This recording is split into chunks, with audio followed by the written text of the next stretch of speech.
Eu coloquei lá no grupo para vocês, né, a informação que a gente começaria hoje às 19h30, aí só para me explicar que eu não estava me sentindo muito bem, mas já me mediquei aqui e vai dar tudo certo, tá? Mas aí só para vocês terem mais paciência se eu tiver um pouquinho devagar, que minha cabeça tá doendo muito. Eu tava com uma enxaqueca forte.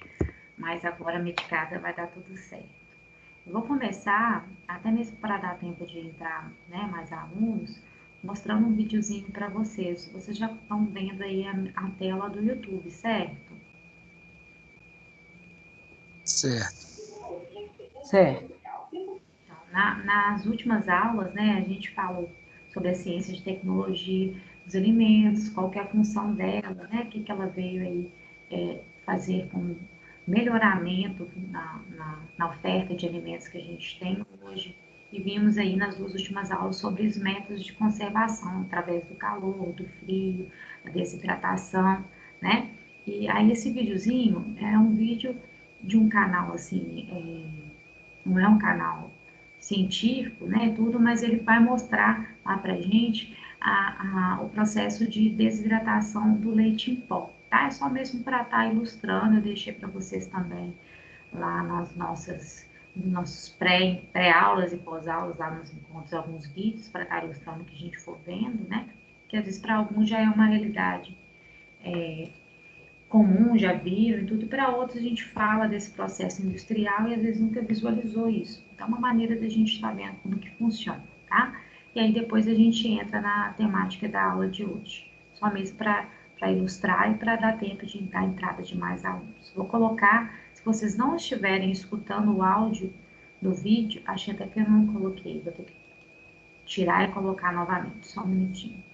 Na hora que eu der play, se não tiver saindo o áudio, vocês me falam, tá? Se tiver ok, não precisa me falar, não.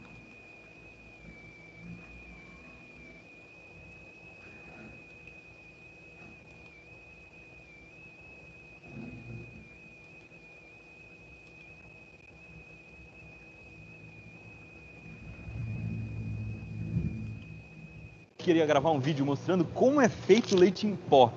E aí, em várias visitas que eu fiz aqui na Mauá, descobri que dá para fazer aqui, na planta piloto. É um lugar que faz parte do laboratório de engenharia de alimentos e é onde os alunos podem ver na prática esses equipamentos que existem nas grandes indústrias. Se você não conhece a Mauá, é um instituto que fica em São Caetano do Sul, a 30 minutos do centro de São Paulo, e é super conhecida pelos cursos de engenharia, mas é muito mais que isso.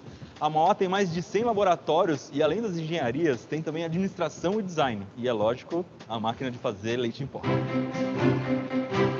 Antes de ver a máquina, eu estou aqui com o professor Edson Triboli e ele vai explicar qual é o conceito, como é que é possível transformar um leite que é líquido num pó. Como é que funciona, professor? Esse equipamento chama-se spray dryer, do inglês secador por pulverização. Então a questão é essa, nós vamos pulverizar um líquido, ele vai formar de líquido contínuo, ele vai ser transformado em milhares, milhões de gotículas muito pequenas, da ordem de 10 micrômetros, 50 micrômetros, são realmente partículas muito pequenas, e nessas partículas nós vamos jogar ar quente em cima delas. Como elas são muito pequenas, se o ar é quente, isso vai favorecer muito a secagem. E a secagem desse leite e de outros materiais que são colocados nesse equipamento ocorre em 1, 2, 3 segundos. Por exemplo, se a gente imaginar que aqui nós temos um líquido, e nós temos, não precisamos imaginar, ele tem um líquido mesmo, né? E nós fizermos assim, nós vamos gerar, por conta desse bico aqui, desse bico especial, nós estamos gerando um spray. Se juntamente com esse spray nós juntarmos uma corrente de ar quente de um secador de cabelo, consegue ver que a água quase desaparece. Nós basicamente temos esse princípio, então nós vamos misturar microgotículas com ar quente. E isso vai favorecer de uma maneira muito grande o processo de secagem. O que eu tenho que dizer é que somente líquidos podem ser utilizados nesse equipamento. Hoje nós vamos fazer um leite, podemos secar um café, podemos secar até ovo integral. Nós vamos fazer uma secagem de ovo, mas esses produtos vão estar na forma líquida e, teoricamente, todos passariam no teste da peneira. A gente passaria pela peneira e nada desse produto ficaria retido, mostrando que eles não têm partículas sólidas capazes de causar entupimento do equipamento. Vamos ver se o equipamento é tão simples quanto um secador de cabelo e um sprayzinho de mão. Esse aqui é o spray dryer ou o atomizador. Ele é um pouquinho mais complicado do que um sprayzinho com um secador de cabelo. Eu vou explicar como funciona, mas o professor Triboli está ali, ó, de olho no que eu estou falando. E ele vai me dar uma nota no final para ver se eu falei tudo certinho. Aqui tem um reservatório onde a gente vai colocar o leite e ele vai ser bombeado aqui por uma bomba helicoidal. A gente consegue ver que tem uma aberta aqui do lado, a gente vai entender como que ela funciona. Depois ele passa por esse caninho e vai subir até lá em cima dessa câmara aqui. Depois ele divide em 2 caninhos, ó, a gente consegue ver. Aqui dentro existe um disco bem pequenininho. Ele lembra um disco de fazer algodão doce. E isso aqui é o coração da máquina. Aqui em cima o leite vai ser pingado e esse disco vai virar a 30.000 RPM. Isso é bem rápido. E é lógico que o leite vai espalhar para tudo quanto é lado. E a ideia é essa mesmo, que ele espalhe tanto que ele vai pulverizar, vai virar partículas muito pequenininhas. Enquanto o leite está se transformando em gotículas bem pequenininhas, aqui existe um ventilador super potente que vai jogar o ar passando por um queimador. Isso aqui tem fogo aqui dentro e vai deixar o ar a pelo menos uns 180 graus Celsius, talvez até um pouco mais, 200 graus. E ele vai entrar junto com o leite lá em cima. Quando esse ar quente se juntar com o leite aqui dentro, vai formar um vórtice, vai formar um redemoinho e ao mesmo tempo o leite vai secando. Na hora em que ele chegar na parede dessa câmara, ele já vai estar praticamente seco e vai cair. A gente vai botar um pouquinho de água lá dentro e girar devagar, só para você ter uma ideia. Ó, você consegue ver o tamanho das gotículas de água e ao mesmo tempo a agitação que elas estão aqui. Imagina só se em vez desse ar na temperatura ambiente, a gente estivesse colocando um ar a 180, 200 graus mais ou menos. O pó vai ser coletado aqui no final desse funil, mas aí a gente tem um problema, porque vai existir um pozinho muito fininho que não vai cair, ele vai ficar circulando no ar e é para isso que a gente tem um exaustor. Existe aqui um segundo ventilador, ele é mais forte do que aquele que a gente viu injetando o ar dentro. Esse aqui vai puxar o ar dentro da máquina. E é claro que ele vai puxar o ar com um monte de partículas sólidas, então a gente precisa separar esse sólido do gás, do ar. Quem vai fazer isso é esse equipamento aqui que se chama ciclone. Então o ar entra aqui com pó em alta velocidade, mas o pó ele vai bater nas paredes do ciclone e isso vai fazer com que o pó perca energia cinética. Então ele vai começar a cair e a gente vai conseguir coletar esse pó aqui embaixo. Ao mesmo tempo existe um captador do ar que vai conseguir mandar o ar para fora. É assim que a gente consegue separar o ar dessas partículas. E a última etapa é mandar esse ar embora aqui pelo exaustor. Mas vamos lembrar que não é só o ar que está indo embora, não. Toda a água que a gente tirou do leite ou qualquer outro alimento que passou por aqui está saindo também na forma de vapor. E aí, Triboli? Qual que é a minha nota? A sua nota, meu cara, vou dizer qual é a sua nota. Sua nota tá aqui, ó. Essa aqui, ó. Bom aluno, aprendeu tudo direitinho, ó. Agora ele vai operar o equipamento. Agora ele vai ligar e operar. Teve que ligar a máquina antes porque ela tá cheia d'água por dentro e se fizer leite em pó, vai grudar tudo nessa água. Vamos tentar ver o fogo aqui. Olha só, o alimento entra por aqui e conforme essa espécie de parafuso vai girando, ele vai sendo empurrado para frente. A vantagem desse tipo de bomba é que ela permite você dosar muito melhor o que está sendo bombeado. Você consegue controlar a vazão de um jeito muito mais preciso. Já começou a acumular um pozinho aqui embaixo, eu vou tirar esse plástico onde está guardando. Vamos ver a consistência que tem esse leite em pó. O cheirinho tá bom. Ai, ai, ai. Parece que ele tá granulado, mas acho que não. Parece um talco de leite. Meu, que coisa doida. Botou um líquido de um lado e saiu isso aqui do outro. Posso comer? Tá bom, tá bom. Um desse em casa é bacana, hein? Vamos ver se isso aqui se transforma em leite de volta agora, né? Tá virando, né? Aos pouquinhos vai. Tipo, numa indústria, é exatamente essa máquina que usa? Do mesmo jeito? Não. Eu diria assim, na indústria, o princípio é o mesmo, mas o equipamento é diferente. Inclusive, até o sistema de aspersão é outro. Vejam, o equipamento que nós temos aqui na escola é um equipamento para testes, é um equipamento para estudos. Então, a grande virtude desse equipamento é que ele é versátil. Nós podemos secar o leite, podemos secar vários produtos. Então, já que eles secam a diversidade de produtos, vamos tentar secar um café para botar nesse leite. Por que não? Vamos secar café, Vamos ver ora. como que sai.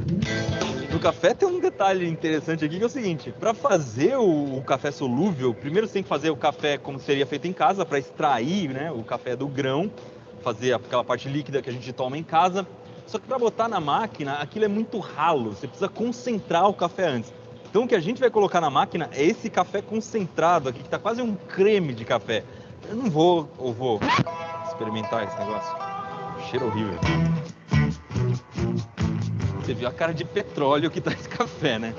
Olha só que legal, tá aqui a 178, 179 graus Celsius, o ar tá entrando na máquina, o disco girando a 30.000 RPM e lá dentro daquela câmara... Ih, eu tô apertando coisa errada aqui.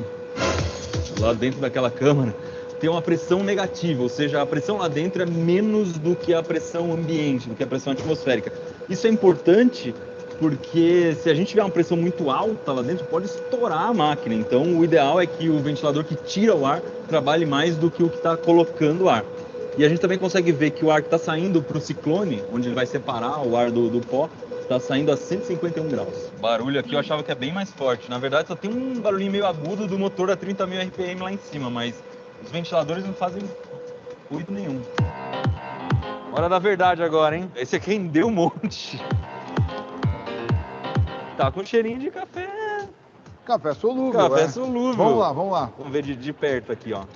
Nossa, é muito leve, tá um pozinho super fino, olha só. Eu percebi que ele tá um pouquinho mais fino, né, do que o pó que a gente compra solúvel no supermercado. Isso aqui é só uma etapa, é a etapa da secagem do extrato de café. Tá. Aí, para fazer o café que vai para o mercado, que a gente encontra num supermercado, nós precisamos de outras etapas de acabamento do processo. Nós vamos tentar fazer um cafezinho aqui, né, pra ver se funciona. Vamos ver se ele solta. Ó, aqui tem água quente. Será que ele sobe? Na hora! Esse foi bem mais rápido que o leite. Olha que legal. Ó, eu só não vou tomar esse café porque eu não sei o que vocês fizeram nesse Becker aqui, mas tá Não, eu cheirinho. tomo então. Se você não tiver coragem, eu tomo. Pode tomar. Não vai ser diferente do café que a gente está acostumado, café solúvel. E aí? Não, o gosto de café solúvel é praticamente a mesma coisa. É. Vamos tentar fazer a última coisa? Café com leite a gente já fez. Não, café com leite a gente já fez. Agora a gente precisa do último item do café da manhã. Uma curiosidade, vamos fazer ovos mexidos? Ovos em pó. Ovos em pó. E aí? Nós vamos partir de ovo líquido, integral, pasteurizado, tá? Nós não vamos quebrar os ovos, não vamos fazer uma sujeira. Fazer ovo em pó não é uma coisa de brincadeira, se usa de fato. Não, é como o ovo hoje, industrialmente, ele é usado na forma líquida, pasteurizada, e nessa forma líquida você pode ter gemas claras e ovo integral, e também você usa o ovo também de forma em pó. Também pode ter só a gema em pó, só a clara em pó e o ovo integral em pó. Nós vamos hoje fazer ovo integral em pó. Tô curioso para ver esse líquido de ovo integral. Isso é uma coisa meio gosmenta, né? Ah, é ovo, né? Ficou bom o café, hein? 36 anos nas costas, é a primeira vez que eu vejo isso aqui, ó. Parece uma caixinha de leite, mas isso é ovo líquido. Cada quilo custa R$10. Prático, já vem sem casca. Só faltava vir com casca, né? No caso, tem cheiro de ovo. Sinceramente, eu não faço a menor ideia do aspecto do pozinho que vai sair daqui. Ó, esse aqui tá com um cheirinho diferente, Tribune, né? Ovo. Ovos mexidos. É, cheiro de ovo um pouco cozido, né? Mas aqueles 180 graus da máquina, ele dá uma cozinhada. Ah, mesmo, inevitavelmente, né? Foi aquecido, ó, mas tá bonito o Olha, pó. ele parece Nossa, o leite em pó. Muito fino. Eu tô com vontade de experimentar esse ovo. Assim, a seco mesmo? Ah, vai lá, sei lá, vamos lá, parabéns, ó. Falta sal? Não, ele tem gosto tipo de um ovo mexido que dissolveu na sua boca. É que é exatamente o que ele é, né? Então, por isso, vejam que se você tiver que fazer algum produto de panificação, por exemplo, misturar isso aqui com farinha, é muito fácil. Ah, já tá Você pesa, mistura com a farinha, mistura com sal e tal, e depois coloca água para fazer bolo, enfim. Você pode vender a mistura pronta também, né? Também.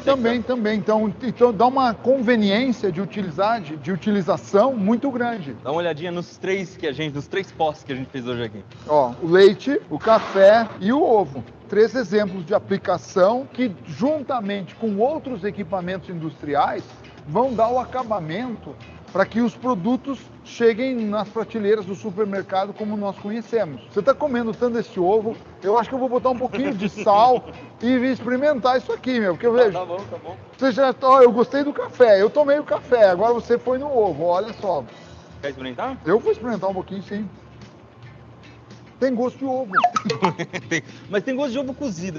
Não, já... mas também tem gosto de bolo. E agora, eu não sei se ovo tem gosto de bolo ou bolo tem gosto de ovo. Mas que tem gosto de bolo, tem. Tem. Só falta, se botar açúcar, é bolo. Se você quiser experimentar as coisas na prática, que nem a gente fez hoje, vestibular da Mauá é dia 20 de novembro ou 2 de dezembro.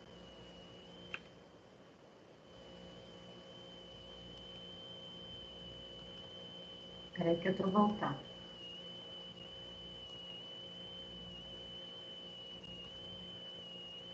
E aí, gente, bem legal, né? Esse vídeo.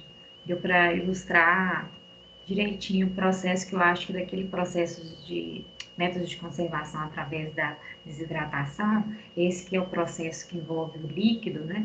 É aquele que a gente fica, às vezes, mais difícil de imaginar como que seria. Então, mesmo não sendo exatamente a máquina utilizada na indústria, dá para ter uma ideia muito legal de como que é esse processo de transformar o líquido em pó, né? O que vocês acharam? Já tinham visto? Não, bem bacana, gostei. Bem Não bacana. é? E a questão do ovo pasteurizado é uma coisa mais, já está mais comum, né? Vocês conhecem? Já tiveram oportunidade de ver ou trabalhar com ovo inteiro ou claro ou gema pasteurizada? De forma a não estar em pó, né, professora? Não, ele líquido, igual ele Assim, mostrou na caixinha. já. Já Aham. alguém mais já viu, já trabalhou com ovo líquido pasteurizado? Não? Então, essa questão do ovo líquido pasteurizado, ele já é mais comercial, vamos dizer assim. A gente vê ele dentro, não só num processo industrial, mas ele chega lá na ponta, né? Então, assim, padarias hoje em dia já utilizam muito, até por conta dessa questão de o ovo ter passado pelo processo de pasteurização, traz uma segurança alimentar maior, né? Os estabelecimentos que não utilizam, né, hoje em dia, às vezes é por falta de conhecimento desse produto ou mesmo por uma adaptação, porque esse processo de pasteurização altera, né, a textura um pouco. Em geral, se consegue fazer praticamente tudo que se faz com o ovo in natura com ele, assim, depois desse processo de pasteurização. Mas tem gente que tem dificuldade. Eu aqui mesmo na confeitaria não uso dele, mas já tive a oportunidade de trabalhar quando eu estava ministrando minhas aulas lá no Senac, durante a parte que eu trabalhava com os cursos técnicos e também com a graduação, o Senac faz muita utilização desse ovo nesse formato, né? E a gente, assim, quando chegou, na verdade, eu peguei essa transição, quando eles começaram a trabalhar com o ovo nesse formato pasteurizado. De início foi assim, bem estranho, né? Essa adaptação foi complicada, porque principalmente a clara, ela vem assim, bem rala, não é? Não perde aquela textura mais viscosa que tem quando a gente acaba de quebrar o ovo, principalmente quando ele está novinho, né? Ela vem bem rala através desse processo de pasteurização. O cheiro também é um pouco diferente, ela é meio turva, assim. Então, principalmente dependendo de marca para marca, como que foi feito esse processo, né? Então, de início, a gente teve uma dificuldade a trabalhar, mas é possível adaptar as receitas para trabalhar com ele. Mesma coisa, o ovo inteiro, né? E a gema que vem separada. Então, a indústria já comercializa esses três produtos. Eu vou mostrar para vocês agora, esse vídeo agora é mais de curiosidade, antes da gente entrar no nosso material, que eu achei interessante, principal, eu vou mostrar algumas máquinas, já que a gente está falando de processo industrial, né? Mas eu acho que o principal é a máquina de separar os ovos, né? Já que nós comentamos sobre o assunto, que é uma coisa que eu mesmo já trabalhei, mas não conhecia essa máquina que faz esse processo de separar os ovos antes deles irem para a etapa de pasteurização, né? Vocês já pararam para pensar assim como que seria esse processo, né? Já que o ovo pasteurizado vem lá aquela quantidade grande para dar aquele volume de 1 litro, como que é feito esse processo de separação e pasteurização? Esse videozinho vai mostrar algumas máquinas curiosas da indústria e mostra assim rapidamente esse processo que eu achei bem interessante. Vou subir, esse vídeo é mais curto, tá? Rapidinho eu mostro aí para vocês. Alguém quer fazer mais alguma colocação sobre o vídeo anterior, da questão do processo de desidratação? Ok.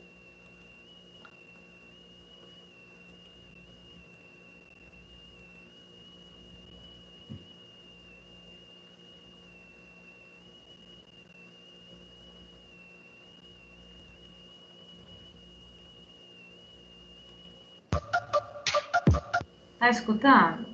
É porque eu não estou na dúvida se eu compartilhei igual. Sim. Ah, ótimo. Eu escutei, professor. Ótimo. Então, vou colocar aqui no ponto para liberar.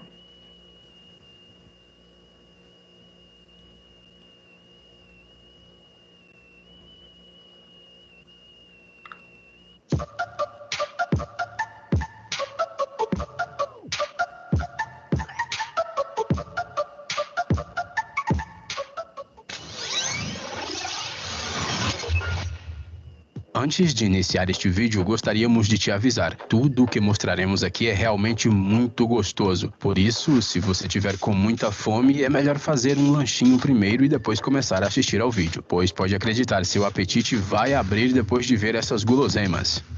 Ovos. Os mercados modernos estão cada vez mais oferecendo um serviço que não existia até 10, 20 anos atrás. E um desses novos serviços é a venda de gemas e claras de ovos separadamente. Esta abordagem ajuda a reduzir a quantidade de custos na cozinha e, ao mesmo tempo, a economizar tempo. Não existem fábricas em que essa separação de componentes seja realizada manualmente, até porque esse tipo de trabalho seria caro e ineficaz. Em vez de trabalho manual, um equipamento especial é usado, como este que está sendo mostrado no vídeo.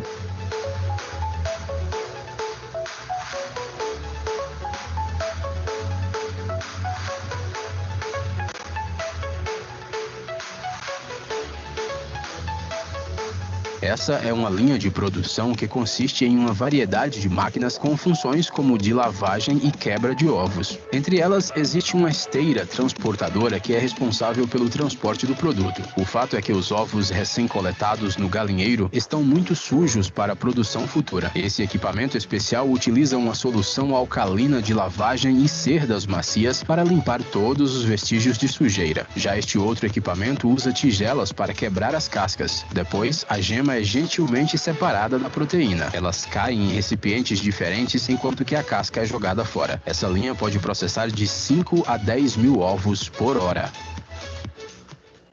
Confeitaria. Hoje em dia, o mercado surpreendentemente oferece tantas máquinas diferentes que você pode literalmente preparar qualquer sobremesa de maneira mecanizada, e isso exige o mínimo da participação de pessoas. O especialista só precisa programar corretamente o computador e se certificar que o equipamento não cometa erros. Nas fábricas para a produção de produtos de confeitaria, os dispensadores são os mais populares. Neste caso, está sendo demonstrado o equipamento da fabricante alemã Unifiller. Os dispensadores estão equipados com um recipiente grande no qual se armazena massa, creme ou recheio. A tarefa da máquina é distribuir a quantidade exata dessa massa.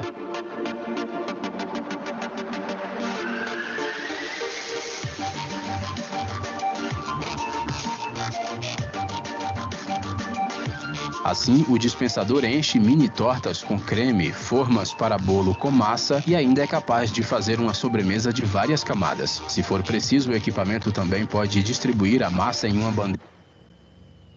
Seu restaurante consegue acompanhar as entregas em tempo real? Ganhe tempo e saia na frente com o novo app.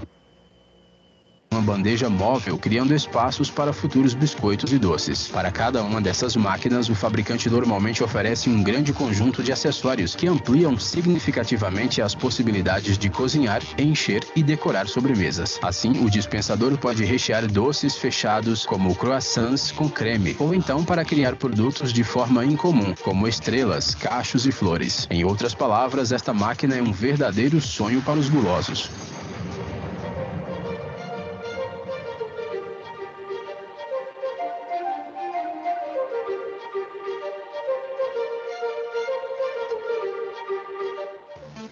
Calisson.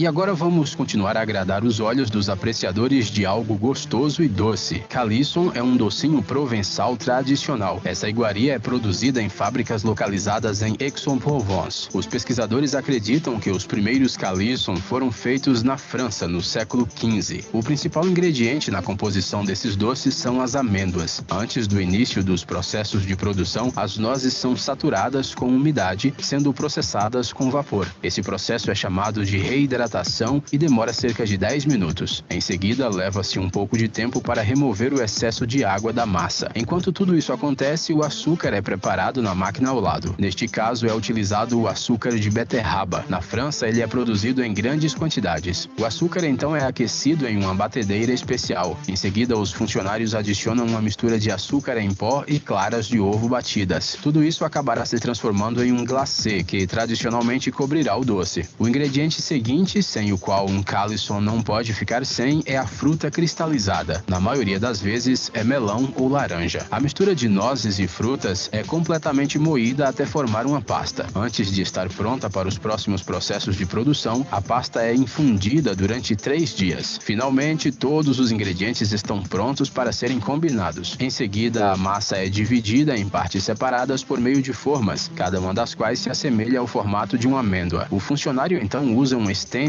para aplicar uma camada de glacê no topo. Agora os doces devem ser passados 10 minutos no forno, e o calor deixa eles durinhos e prontos para serem comidos.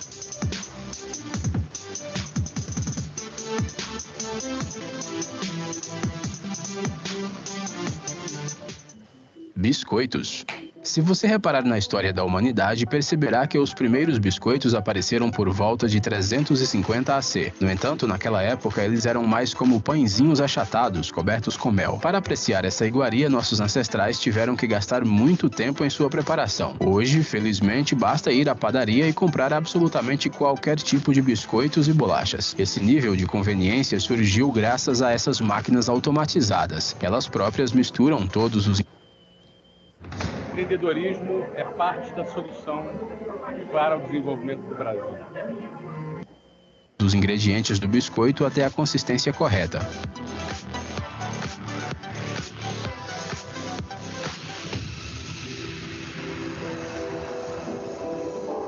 Depois, o equipamento enrola a massa em uma folha larga e uniforme. O interessante é que o equipamento usado na próxima etapa da preparação é muito semelhante aos moldes de biscoitos que podem ser encontrados em praticamente qualquer cozinha. A única diferença é que aqui as formas são baixadas sobre a massa pela máquina e não pela pessoa. Durante todo o processo de produção, a massa se move ao longo de uma esteira transportadora. Depois da massa ter sido moldada, a pessoa retira o excesso de massa, que é enviada para reciclagem. Ao mesmo tempo, os futuros biscoitos são colocados no forno para se transformar em um doce pronto de confeitaria.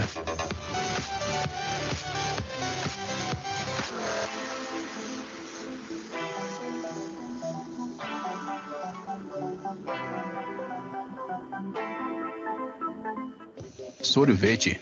É incrível que hoje em dia cada vez mais doces sejam produzidos com o mínimo envolvimento de pessoas. As máquinas inteligentes podem lidar com uma grande variedade de tarefas, desde a mistura dos ingredientes até o recheio, congelamento e embalagem. Como você já deve ter percebido, o processo de fabricação de sorvete começa com a mistura das matérias-primas. Estes são leite, creme, manteiga, açúcar, vários aromas e aditivos de sabor. Quando os produtos chegam à fábrica, cada lote é normalmente testado num laboratório especial. Se os produtos atendem aos requisitos, eles são enviados diretamente para a área de produção. Quando o leite é aquecido, todos os ingredientes mencionados são adicionados a ele. Então, um misturador industrial faz a massa ficar em um estado homogêneo.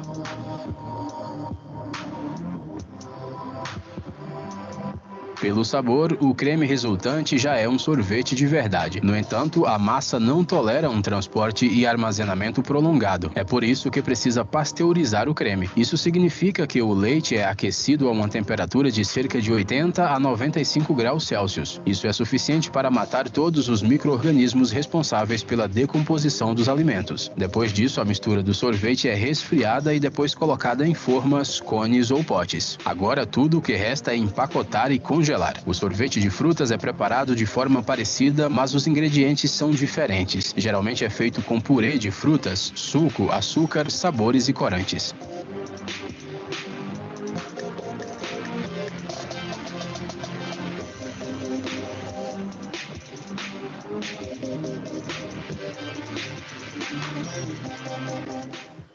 Pãezinhos. Finalmente chegou a hora de mostrar como o nosso pão favorito é preparado nas fábricas. Inicialmente, a massa é misturada em uma seção especial. Os outros processos de preparação se encaixam nessa mesma linha de produção tão longa. Na sua forma original, a mistura é uma massa volumosa que nem se parece com um pão. No entanto, ela precisa passar por várias etapas do processamento. A massa de teste se move ao longo da linha de transporte. Os rolos localizados nela executam a usinagem. Como resultado, a camada de massa se torna gradualmente cada vez mais fina. Para evitar que a massa grude nas superfícies, a farinha é espalhada por cima. Quando a massa atinge a espessura desejada, as lâminas especiais cortam primeiro a massa longitudinalmente. Depois, outra lâmina faz cortes transversais. Isso significa que os pães já estão sendo movimentados ao longo da esteira. Uma outra máquina especial dá aos pãezinhos a forma necessária, neste caso arredondada. Depois disso, os pães precisam descansar um pouquinho. Este processo é chamado de revisão, e é durante este processo que a fermentação ocorre na massa. Após a fermentação, tudo o que resta fazer é assar, resfriar e embalar os pães.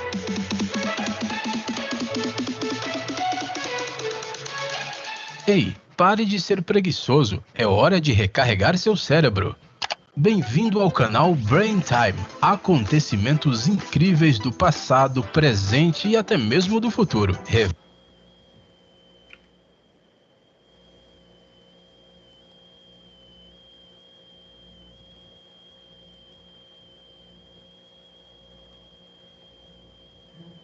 Voltamos.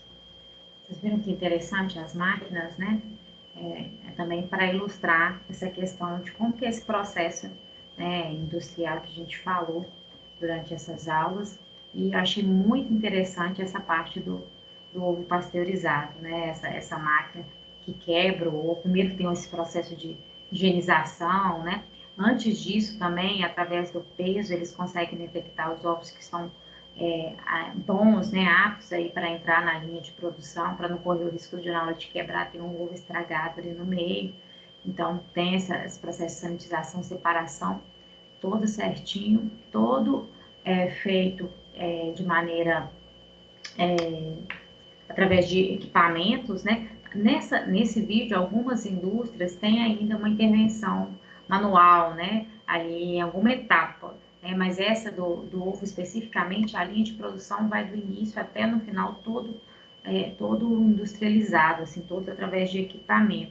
E isso não só traz uma questão de uma produção maior, né, de uma eficiência maior, porque a máquina ela incide menos erros, né, vamos dizer assim, mas principalmente uma segurança maior, né? Naquele vídeo do Globo Ciência, não sei se vocês lembram, né? A professora que estava lá falando no momento no vídeo, especialista, ela estava falando dessa questão que os produtos, depois de passarem pelo processo de conservação, eles vão para essa etapa de invase, e geralmente esse processo é todo já sem o contato humano, justamente pensando, né, para evitar uma contaminação até o processo de embalagem. Então, quando a indústria pega esse processo desde lá do início, antes mesmo de aplicar o método de conservação, né, na primeira etapa, acaba tendo uma segurança ainda maior nessa questão de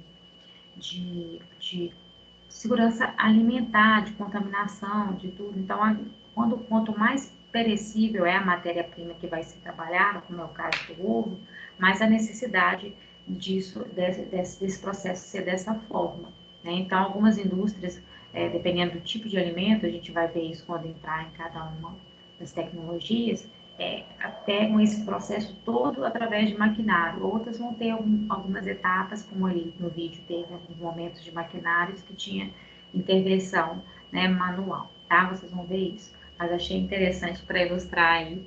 Espero que vocês tenham gostado desse videozinho dos ovos, que eu acho que é novidade aí para a maioria. Agora eu vou subir o nosso material. Se alguém quiser fazer alguma pergunta ou alguma consideração com relação ao vídeo enquanto isso, tá?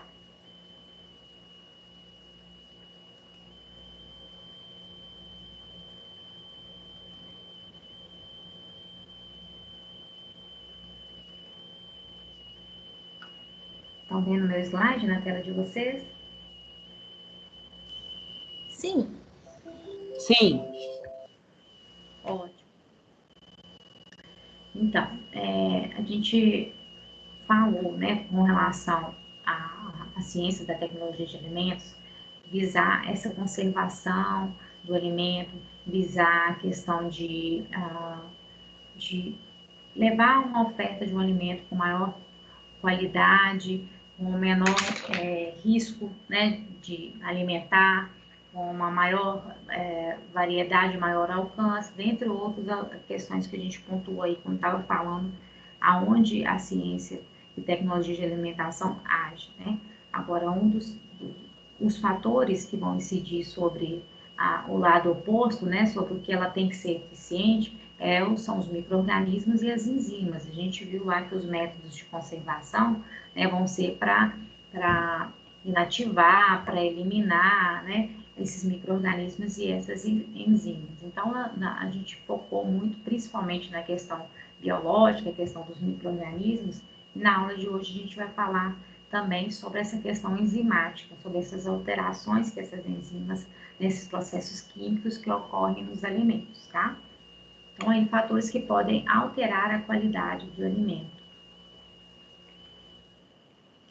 Os alimentos são tecidos vivos, né? Então, mesmo depois de realizada a colheita, eles continuam fazendo o processo de respiração e transpiração, né? E sofrem aí reações químicas, físicas e biológicas que vão impactar na sua questão de conservação, na questão do sabor, na questão de segurança alimentar. Então, os métodos de conservação, né, que a gente vai ver, toda a evolução tecnológica que essa ciência trouxe foi para que a gente consiga retardar esses processos e para que a gente consiga oferecer esses alimentos com melhor qualidade e maior segurança, tá? Então, a atuação dos fatores que alteram a qualidade dos alimentos. Então, existem alterações indesejáveis e aí a tecnologia de alimentos vai trabalhar para retardar, né, para suprimir essas reações, preservando o máximo possível as qualidades do alimento. Então, a gente sabe que alguns processos acabam interferindo na questão nutricional, né, no sentido de perda, ou até mesmo com a questão dos aditivos, levando malefícios, né, produtos que acabam acarretando em malefícios para a nossa saúde, mas não é o objetivo da ciência quando trata, né, os alimentos. O objetivo é manter essa qualidade de alimento, mas fazer com que ele tenha uma vida útil maior, uma segurança alimentar maior também, tá? Alterações desejáveis, então ela vai otimizar, através dos seus processos tecnológicos, otimizar esse processamento, essas alterações que sejam desejáveis, né? Vai fazer com que isso seja potencializado. Alimentos, né, versus resistências aos processos de alteração. Então, os alimentos perecíveis, aí nessas transformações por alimentos alteráveis, né, alimentos semi-perecíveis ou semi-alteráveis, e aqueles alimentos não perecíveis, onde eles vão ser estáveis ou não sofrerem alterações aí através desses processos. Então, pequenas e grandes alterações refletem diretamente sobre a característica do alimento. Então, vai interferir sobre as características organolépticas, né? Aparência, textura, consistência, gosto, aroma, o gosto residual, sobre a composição química, sobre a sanidade, a durabilidade desse alimento e sobre o seu valor nutricional. As causas que levam a essas alterações dos alimentos, elas podem ser de ordem física, né, quando, por exemplo, há um impacto, né, bate sobre uma fruta, por exemplo, quando cai, né, a gente vai escolher a fruta, estou dando um exemplo lá na ponta, a gente escolhe ali uma maçã e aí acaba deixando lá naquela gôndola do sacolão essa maçã cair, e aí aquele impacto que ela tem, que a gente sabe que depois aquilo ali vai ter uma reação química, um escurecimento, que a gente vai falar sobre isso nessa aula. Isso seria, né, inicialmente, uma alteração química e depois vai desencadear também a reação física, e depois vai desencadear uma reação química. Um corte, né, um processamento de picar, por exemplo, seria uma alteração física. As alterações químicas que podem ser de ordens enzimáticas ou não enzimáticas, né? A gente vai falar disso na aula de hoje. E as microbiológicas, que a gente já falou na aula passada, que vem desse processo mesmo de ação dos micro-organismos sobre o alimento. Os micro-organismos que estão presentes no próprio alimento, no local onde ele é armazenado, né? Na atmosfera e assim por diante. As alterações físicas, né? Elas provocadas aí por temperaturas baixas ou altas, remoção de água, pela exposição à luz e alterações mecânicas, né? A questão também das pragas e vetores, dos animais, roedores, insetos, isso tudo são considerados alterações físicas, tá? A questão da embalagem, que é violada, né? Isso tudo impacta, né? Depois, consequentemente, em alterações microbiológicas e químicas, mas vem através de um processo de um impacto físico inicial, né? Seja através de um bichinho, seja através dessa questão de incidência de luz ou de temperatura muito alta ou muito baixa, ou também sobre a questão mecânica, que é essa questão de amassar, de cortar e assim por diante. Então, os agentes mecânicos causam danos como quebras, deformações, perfurações, cortes, né? Alterações por falhas operacionais, queimaduras, armazenamento, queimaduras de frio, por exemplo, né? Armazenamento, manuseios deficientes, tornando o alimento inaceitável para consumo. Tanto por uma questão de depois eles acabarem sofrendo, né, aí, essas reações enzimáticas ou uma ação microbiológica através desse dano causado nela, né, fisicamente, quanto também por uma questão de aceitação de mercado, tá? Para ser submetido aos processos de conservação, os alimentos deverão estar em perfeitas condições sanitárias. Isso é uma outra coisa também. Às vezes tem gente que acha que, né, mas amassou, teve ali tem um machucadinho, uma imperfeição, né? Lógico que tudo tem avarias pequenas e grandes, né? Dependendo do nível, pode ser que não impacte no processo, mas dependendo, pode sim impactar, porque os processos de conservação, eles não vão fazer mágica, para que eu tenha lá no final um processo com qualidade, né? Tanto qualidade em aspecto visual, quanto também de sabor, né? Essas questões organolépticas todas, né? Eu também tenho também a questão dessa segurança. Se eu parto de uma matéria-prima que não é segura, que tem avaria, né? Que sofreu alterações, né? É muito difícil eu corrigir isso através do processo de conservação.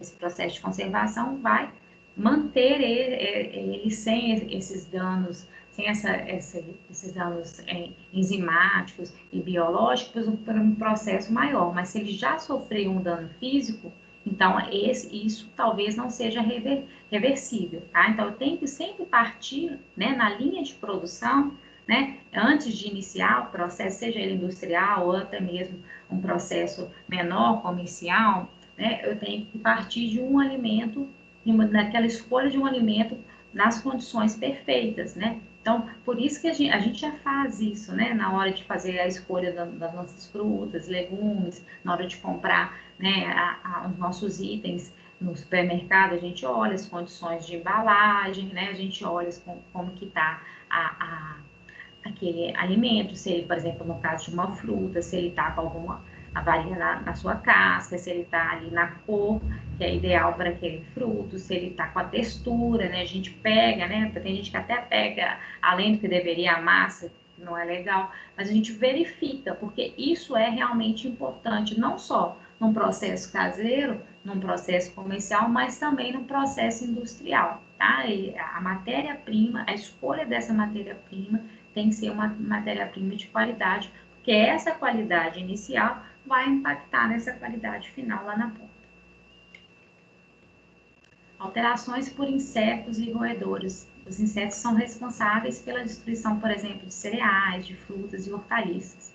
Uma vez que o ataque ao alimento abre aí uma porta de entrada para os micro-organismos, né? Então, ali é o que eu comecei falando, né? Quando toda vez que a gente tem aí uma ação física, depois vai desencadear outros processos, não é apenas aquela alteração física, ela vem em conjunto aí com alterações seguintes microbiológicas, tá?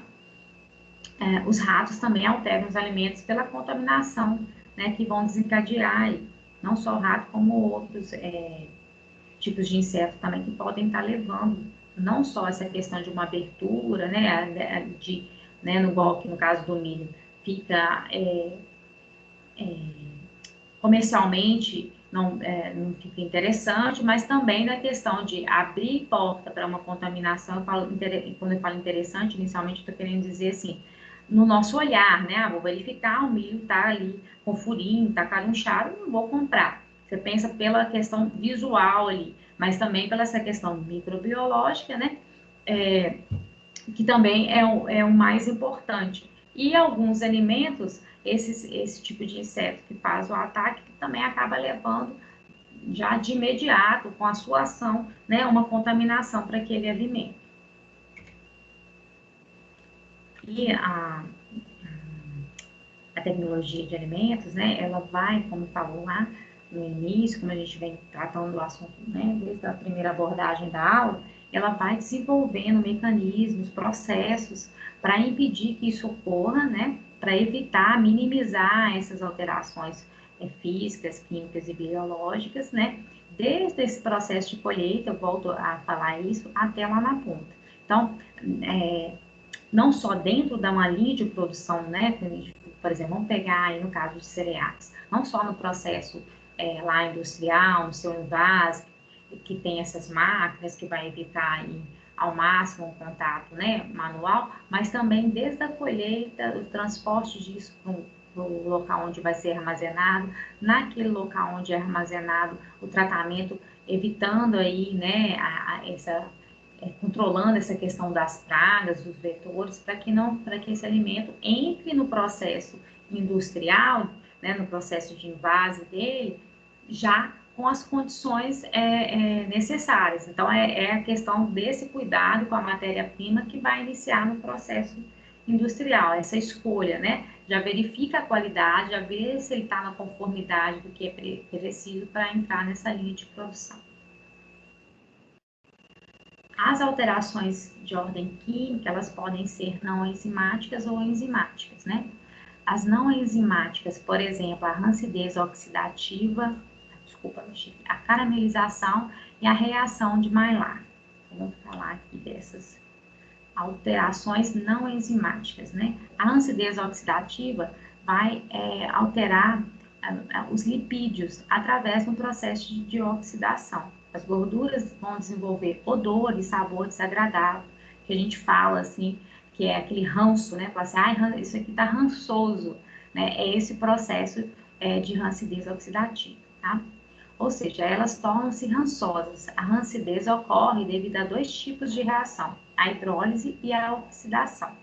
O oxigênio presente no ar pode oxidar parcialmente algumas insaturações das gorduras e óleos, se essas reações de oxidação produzem ácidos ou aldeídos de cadeia curta. A gordura se torna rançosa, apresentando odor e sabor desagradável. Os ácidos graxos poliinsaturados apresentam potencial para decomposição através desse processo, estando presentes como ácidos graxos livres, como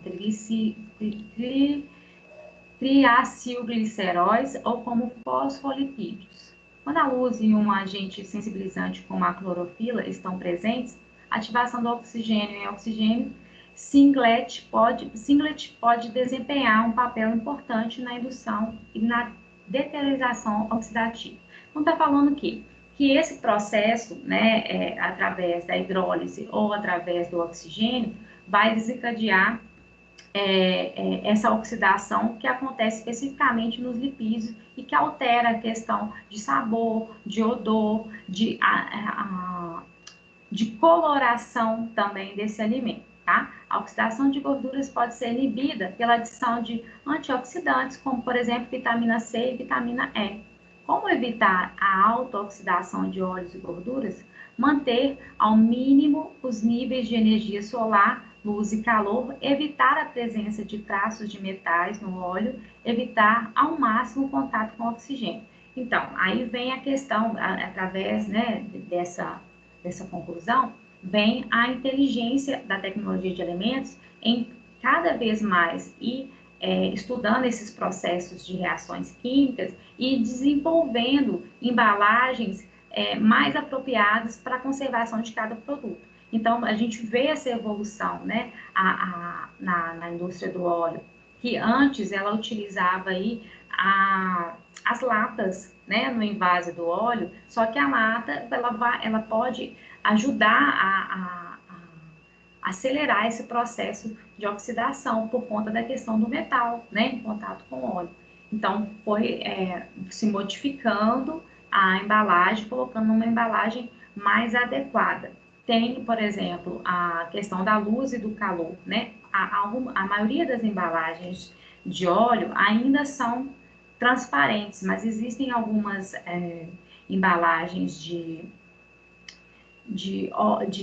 determinados tipos de óleo que vão aí optar por uma coloração mais escura de acordo com a sensibilidade dos elementos ali presentes naquela gordura ou daquele óleo a essa incidência de luz. Por exemplo, os azeites, né, é comum virem aí em vidro e vidro escuro, justamente para proteger dessa reação, tá? E a questão, né, de uma embalagem onde tem o mínimo aí de contato com oxigênio. A mesma coisa ocorre no processo de fritura. A gente vai ver isso quando entrar na tecnologia de óleos e gorduras, né? A gente vai aprofundar nessa questão. Por exemplo, vou fazer uma fritura, as pessoas têm o hábito em casa de fazer ali uma fritura e às vezes guardar o óleo na própria panela, assim, deixar lá de baixo no forno, né? Coisa de vó, de mãe, deixa a panelinha de óleo guardada lá embaixo no forno, né? Para depois reutilizar e tudo. E esse óleo ficando aberto, assim, exposto, em contato com a panela, né? E ainda em contato com o oxigênio, vai desencadeando esse processo de oxidação. Então, é muito importante a gente, até mesmo depois que já comprou, né? Chegou em casa, que vai utilizar o óleo, né, e a gordura, a gente ter esses cuidados de onde está armazenando, e tirando a incidência do calor, a incidência da luz, né, e preservando aí o mínimo possível ele aberto em contato com o oxigênio, sempre tampadinho para evitar que isso ocorra. O escurecimento químico, né? A reação de Maillard, por exemplo, a gente já falou disso lá nas meninas de gastronomia, né? Na disciplina de panificação, né? Que é aquele processo, aquela reação que ocorre no processo de fabricação de pão, né? Quando tem a questão da injeção de vapor, que a gente controla aquele calor na crosta e gera essa caramelização. Agora vamos falar um pouquinho mais. A reação de Maillard e a reação de caramelização e a oxidação do ácido ascórbico, a vitamina C, são exemplos de reações de escurecimento não enzimático.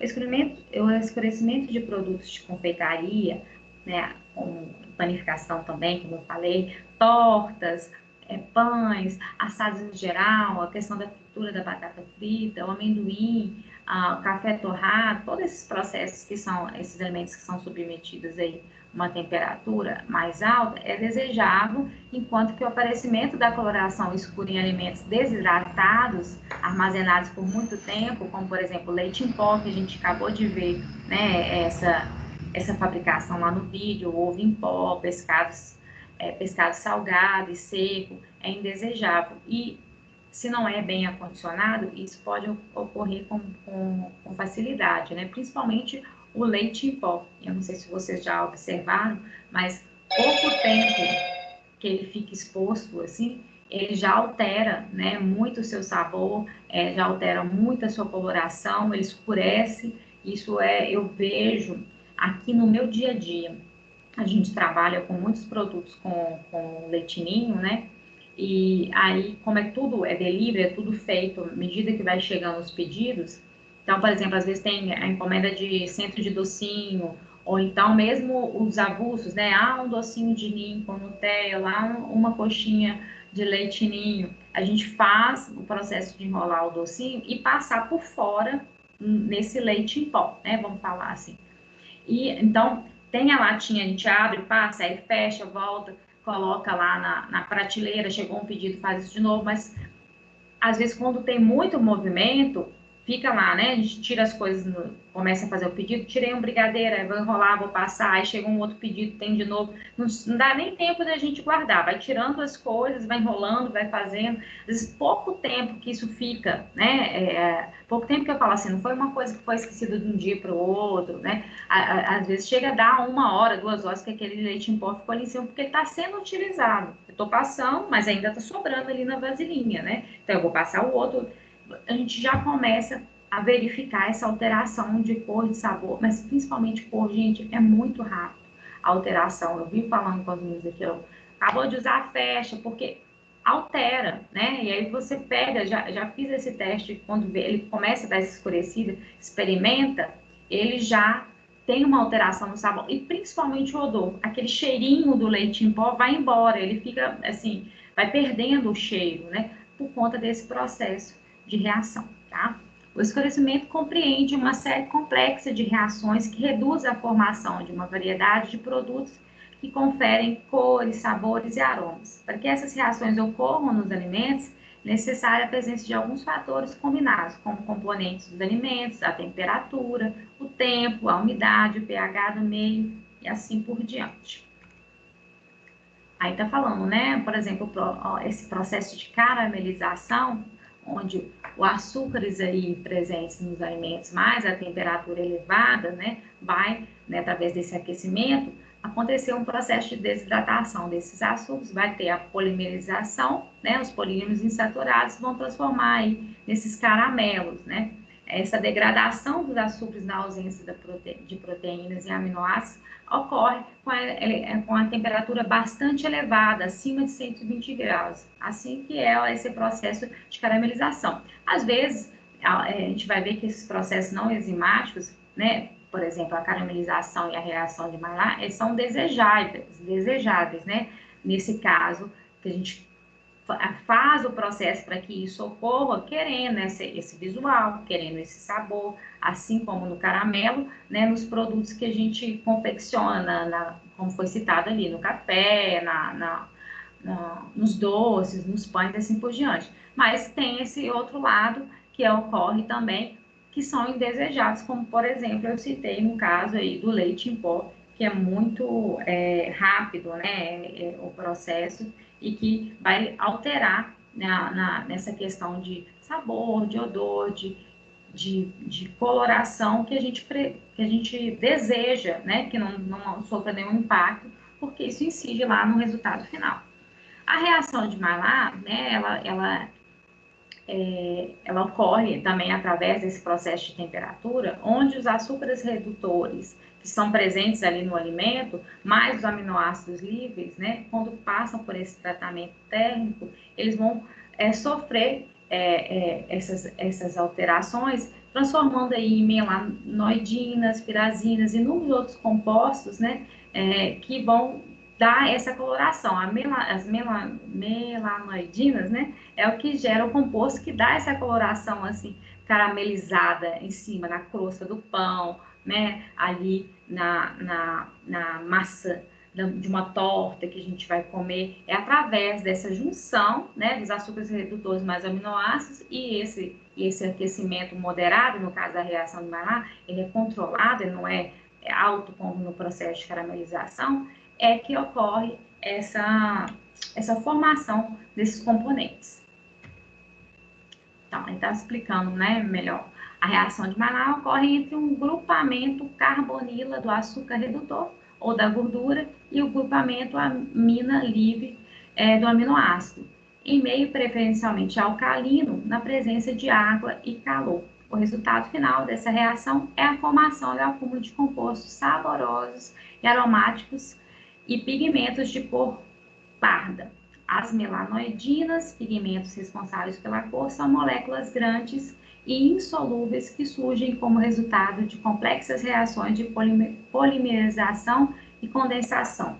Ah, lembrei de um videozinho aqui, que ele é curtinho, e ele vai explicar bem legal. Espera aí. Deixa eu puxar para vocês. Se vocês tiverem alguma coisa para perguntar, ele deve estar aqui nos meus vídeos salvos. Só um minutinho. E explica, assim, de maneira bem simples, a questão da reação de Maillard. Os meninos de panificação, acho que eu já mostrei, mas aí eu mostro para vocês aí da nutrição e quem não fez a disciplina comigo também. Peraí, gente, estou achando muitos videozinhos salvos. Esse aqui é do chocolate. Lembrei agora.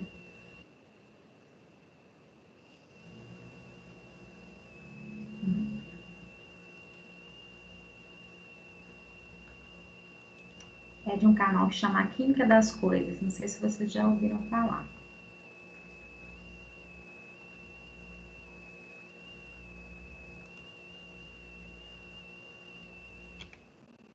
Tá? Não quero passar de uma vez, não, porque chega lá no final, a gente está abordando um assunto agora. É legal, e depois eu deixo esse aí. Eu não cheguei a subir para vocês, não. Eu deixo lá para quem quiser ver depois. Tá ok. Química do pão. Acho que é esse aqui que fala da química do pão.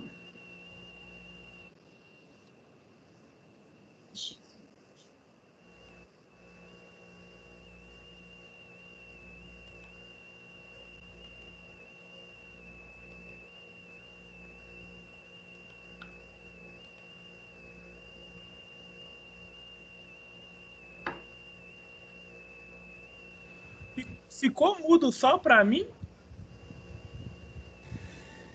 Você não tá me escutando? Ah, não, voltou. Aí deve ser na hora que eu tava abrindo aqui, que você tá vendo a tela do... É, porque sua imagem congelou para mim e talvez a senhora parou de falar e eu pensei que tinha travado mesmo. Não. Eu acho que é esse videozinho aqui mesmo, gente. Se não for ele, depois eu procuro e passo para vocês, tá? Vocês estão vendo a tela do YouTube? Ainda não. Eu não tô, não. Não tô, não. Uai. Mas eu subi, peraí, de novo. Vamos de novo.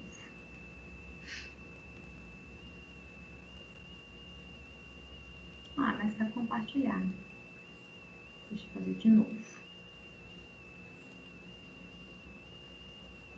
E aí?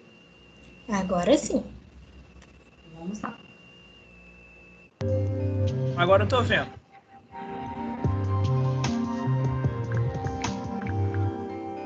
Faz parte da história da humanidade. É um dos alimentos mais importantes da nossa dieta e sabe tão bem quando está quentinho, barrado com manteiga. Já adivinhou o tema do dia? É isso mesmo, vamos falar de pão. Hoje, na Química das Coisas, analisamos a composição química dos seus ingredientes e algumas das reações químicas responsáveis por este alimento tão saudável, versátil e absolutamente delicioso. No nosso país, uma receita típica de pão leva farinha de trigo, água, fermento, sal. A farinha de trigo é constituída principalmente por amido, ou seja, cadeias de açúcares, e proteínas, cadeias de aminoácidos. Mas comecemos por amassar o pão. O que, do ponto de vista da química, é muito mais do que apenas misturar farinha e água. Na verdade, esta mecânica é necessária para que a mistura de proteínas se disponha em camadas, que envolvem os grânulos de amido, conferindo à massa do pão a sua consistência característica. Depois, o sal é adicionado à massa, e não apenas por uma questão de sabor. A presença dos íons sódio e cloreto é indispensável para a maior aproximação entre cadeias de proteínas, contribuindo assim para uma formação mais forte e menos pegajosa da massa. De seguida, a massa vai levedar. Durante este período de repouso, o fermento ou levedura, que é um fungo, provoca a decomposição dos açúcares, com a libertação de CO2. E é a formação das bolhas de CO2 aprisionadas na rede de glúten que faz a massa crescer e produz aquela textura esburacada do pão. Nesta fase, há também um conjunto de reações químicas importantes envolvendo oxidantes naturais da farinha, através das quais as ligações entre cadeias de proteínas se quebram e refazem noutro local, repetidamente, permitindo assim que a massa estique sem perder a sua estrutura. Depois é só cozer. E já agora, o aspecto dourado acastanhado do pão após a cozedura é o resultado da reação de Maillard, assim chamada em homenagem ao químico que descobriu que o calor do forno provoca a reação entre os aminoácidos e os açúcares, que dá a cor dourada aos alimentos assados. Afinal, quem disse que a química não pode entrar na cozinha? Para saber mais sobre a química do pão, visite o nosso site, a Química das... Tem um outro, depois eu coloco para vocês, que vai aprofundar nessa questão da reação de Maillard, mas ela falou aí no finalzinho, né, essa questão dos aminoácidos, mas o açúcar, né, como o pão, né, na sua composição, já tem todos os ingredientes, vamos dizer assim, favoráveis para isso, por isso que ocorre essa crosta douradinha, independente da formulação que ele tem, né, da própria farinha, da própria reação química que ocorre ali. E não só no pão, né, em outros produtos que são feitos aí com trigo também, e outros alimentos que têm essa junção, né, de aminoácidos e proteínas para que seja feito essa reação, tá? Então, a gente vai ver aí, incidir, quando ele levado a uma temperatura específica, né, ocorrer a reação de Maillard em diversos alimentos. Voltando lá para o nosso material.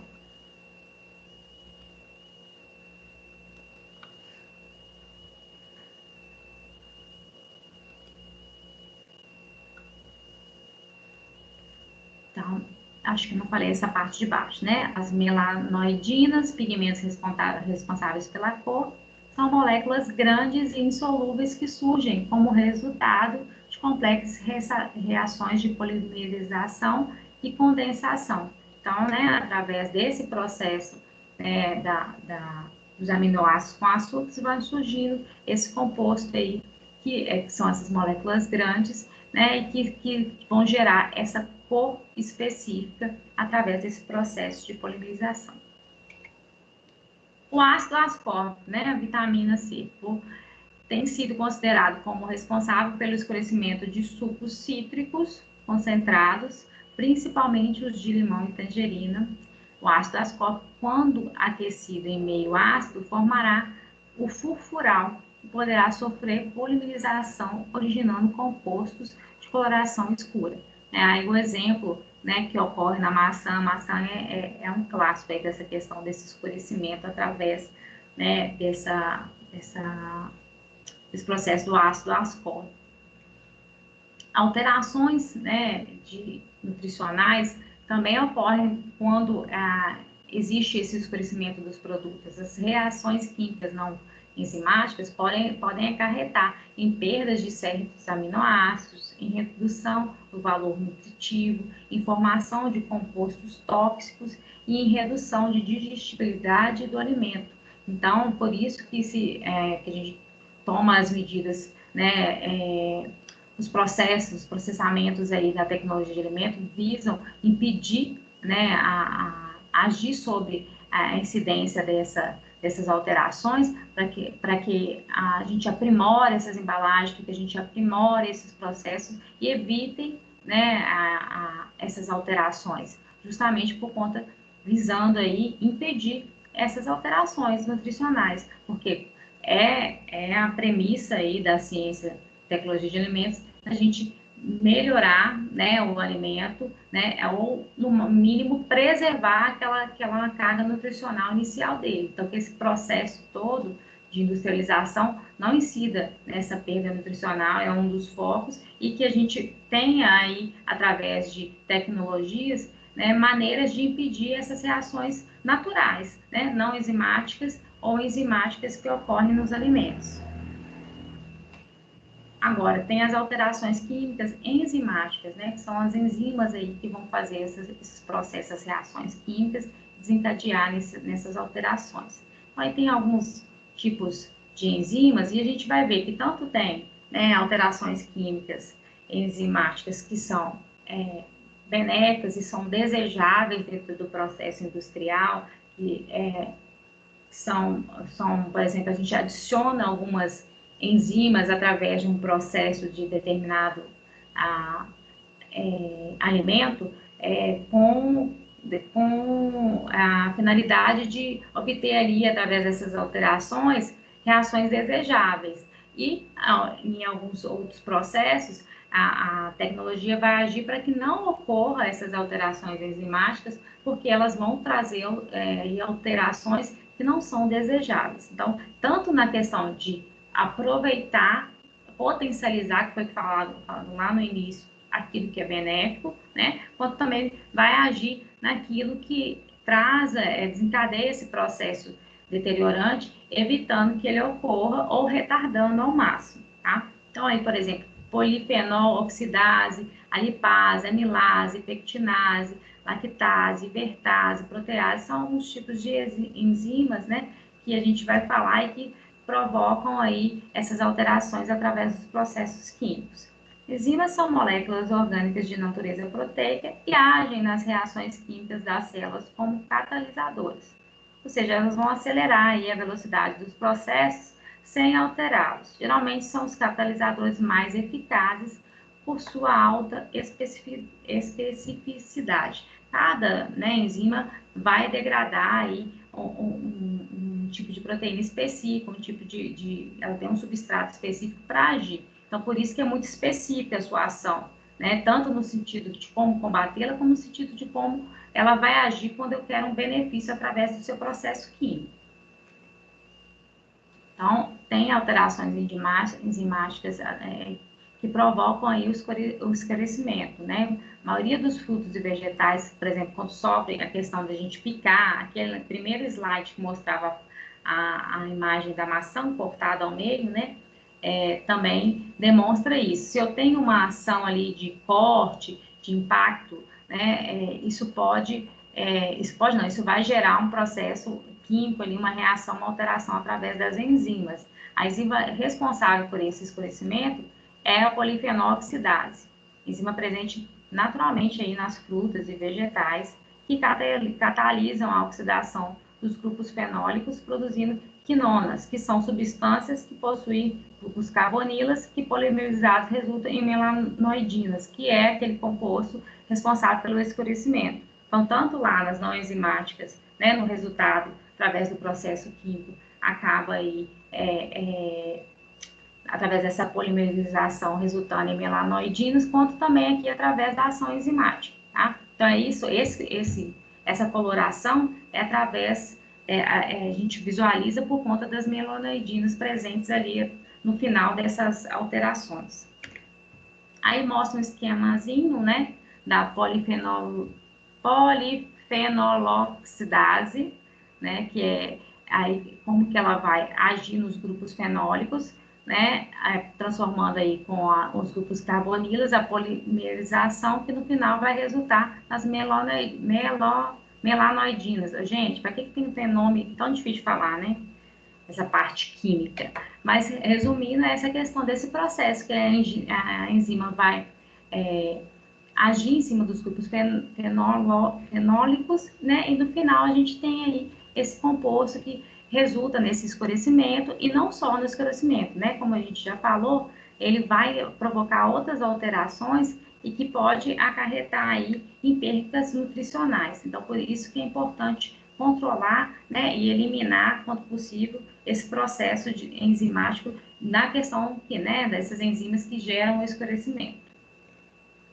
Então, a ação dessa enzima em várias frutas e vegetais in natura acarreta em perdas econômicas, né, além de diminuição da qualidade sensorial do alimento. Perda econômica porque ele fica aí indesejável para o mercado consumidor, né? Porque a gente, na hora de buscar a matéria-prima, quer a matéria-prima perfeita, né? Quer ela ali sem nenhuma alteração. Então, busca o alimento ali na cor, né? Na textura, no odor, né? No sabor desejado. Então, se ele sofre essa alteração de escurecimento através do processo enzimático, ele fica aí inapropriado para consumo. Como controlar, né? No caso dessa alteração, desse escurecimento através das enzimas, né? O oxigênio é imprescindível nessa reação. Então, quando o pH é mais alto, diminui bastante a atividade dessas enzimas. É uma maneira, né, de controlar. A temperatura alta também vai inativar. Então, o branqueamento, aquele processo que a gente viu lá de conservação, que é conciliado com outros, é uma maneira da gente evitar esse escurecimento, né, através das alterações enzimáticas. Consequência do escurecimento enzimático no alimento, essa questão sensorial e a questão do valor nutricional, né, que acaba impactando por conta dessa reação química, desse processo que ocorre.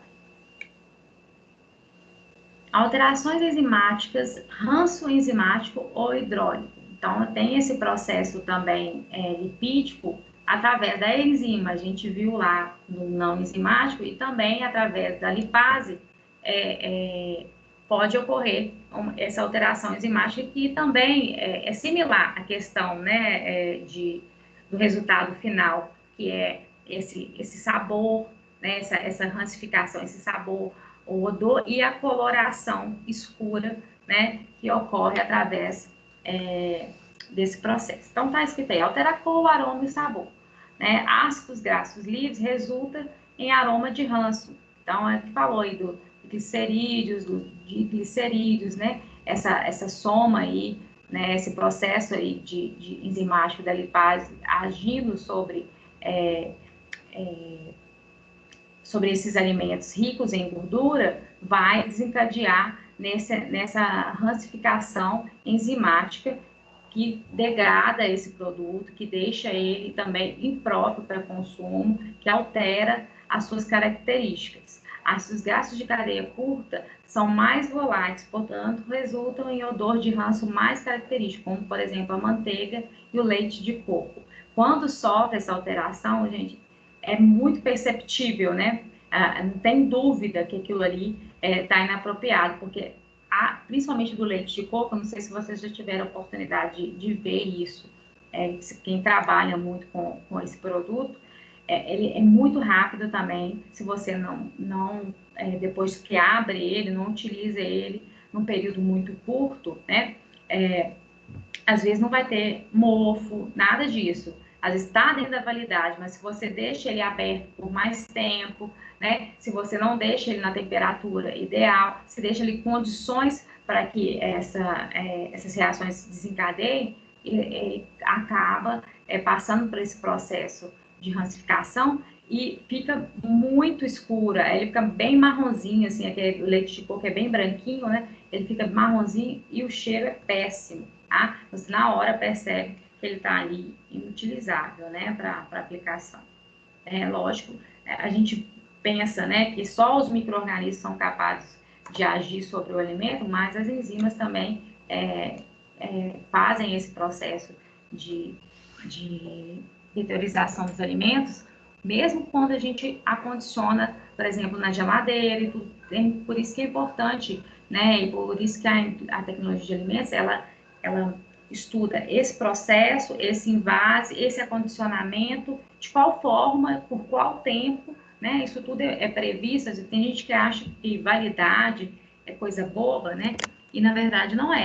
Tem alimentos, quando eles têm uma validade muito prolongada, que às vezes, por exemplo, assim, tem alimentos que eles falam assim, esse alimento não estraga. Ele tem uma validade porque é obrigatório pela vigilância sanitária colocar.